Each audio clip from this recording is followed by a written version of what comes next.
This is Heather, and I wanted to affirm what you were saying. Everything you're saying is really resonating. And Natalie, I'm so glad you brought up what you did.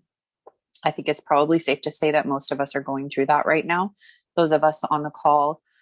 And it is very brutal, and it comes in all kinds of different forms and can be really scary for the human or personality self and really triggering, especially if you've ever had an experience of being, like a victim in your, or a quote unquote, being a victim of something violent or something like that in your life. So having parasitic or archonic energy come at you can feel very familiar if you've had anything like that happen physically in your life. This is my experience.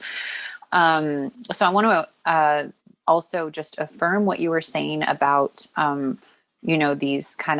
these Christs on every corner. I had a conversation with a friend today who just got back into the workforce after being, really out of it for a long time. And she started doing work with special needs adults. And she is totally that person. And I told her today, I said, you are seriously having such a ripple effect. You're such a blessing to these kids. They're getting, they're severely autistic adults that, usually don't speak at all. And now they're starting to talk and things like that, just because of the love that she shows them and her passion for that. And she just said, I would have gotten into this so many years ago if I had known I could make a difference. And I said, there's like people at every gas stop, every gas station. There are angels everywhere. And I really like the way that you put it, Marcia. And then at the beginning, you had asked about hidden in plain sight. What came up first for me was I've been really meditating on what Christ said about all these things I do, you will do, and more.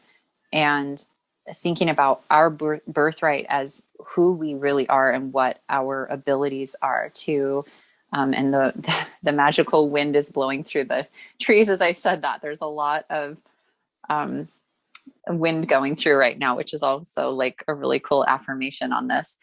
I hope that makes sense what I'm saying.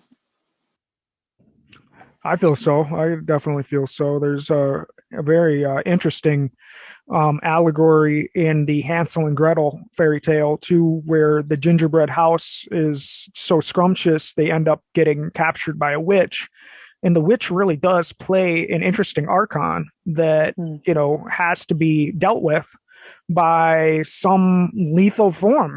She's just going to keep doing what she's doing unless she's dealt with, and it ends up being the little girl who deals with the witch while the little boy is still caged up. And I find that particularly, I don't know, what is the word? Like it's a lofty aspect of the tale in that it's Gretel that needs to do the lethal form of dealing with the Archon. And I feel like that's a symbol for grace. I feel like for us to try to think of a solution out of a ordeal of power is only going to lead to more what I call personal karma and another spiral that's not going to feel so great. You're going to have to deal with that same kind of boss level again.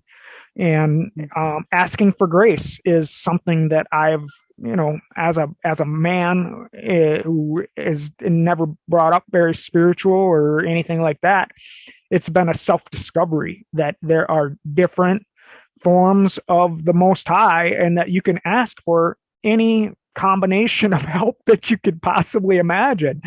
And it seems like this grace aspect of whatever is the substance that connects all of us, it's an intuitive sense that you're not going to be able to come up with the solution. You got to hand it over to God somehow.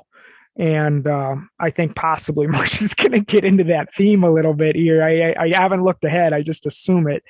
But once you see what's hidden in plain sight, you now have the option to use your self-determination.